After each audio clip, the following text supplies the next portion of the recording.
Bonjour à tous, c'est Paul de la vidéo tout simplement. Aujourd'hui, on va voir 10 astuces pour gagner en rapidité sur Premiere Pro.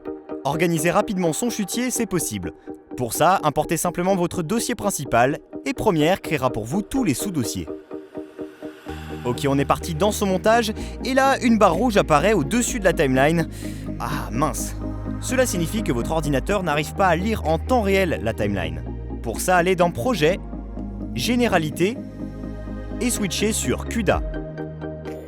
L'ordinateur va alors exploiter au mieux le processeur et la carte graphique pour afficher un rendu en temps réel, marqué par une barre jaune cette fois-ci au-dessus de la timeline.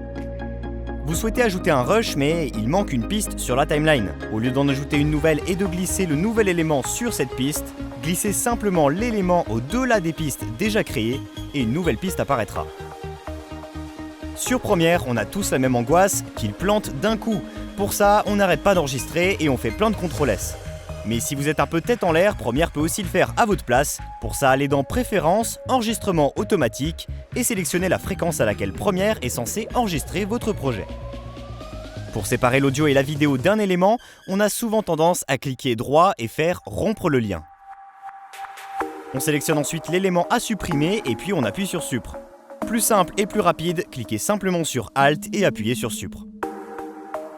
Maintenant, vous souhaitez corriger la couleur d'un élément et puis appliquer la même correction colorimétrique aux autres éléments. Il faudra alors copier le filtre et le coller sur tous les autres éléments, une opération un peu fastidieuse.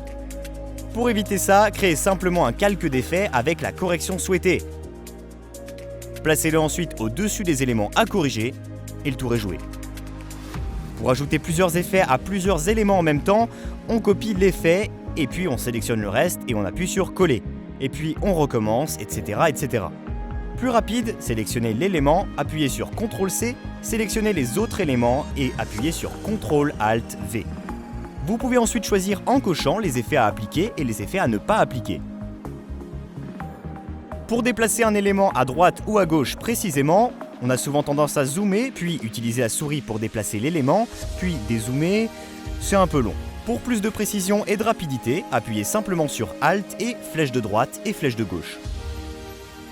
Parfois, pour travailler plus confortablement sur un passage en particulier, on peut être amené à créer une nouvelle séquence et à importer les éléments dans cette séquence en cliquant sur CTRL-C, puis CTRL-V. Beaucoup plus simple, sélectionnez les éléments, puis clic droit et créez une nouvelle séquence secondaire. Vous pouvez ensuite réimporter la même séquence dans la première. Et maintenant que votre montage est fini, vous êtes super content et impatient de le partager avec tout le monde. Vous souhaitez gagner du temps pour mettre votre vidéo en ligne. Dans la fenêtre d'exportation, choisissez simplement l'onglet Publier et puis Facebook ou YouTube et la vidéo va maintenant s'uploader juste après l'export automatiquement et sur la bonne plateforme. Pas mal, non ? Merci d'avoir suivi tous ces conseils sur Premiere Pro, j'espère que ça vous a plu. Quant à moi, je vous retrouve dès demain sur la vidéo. Tout simplement.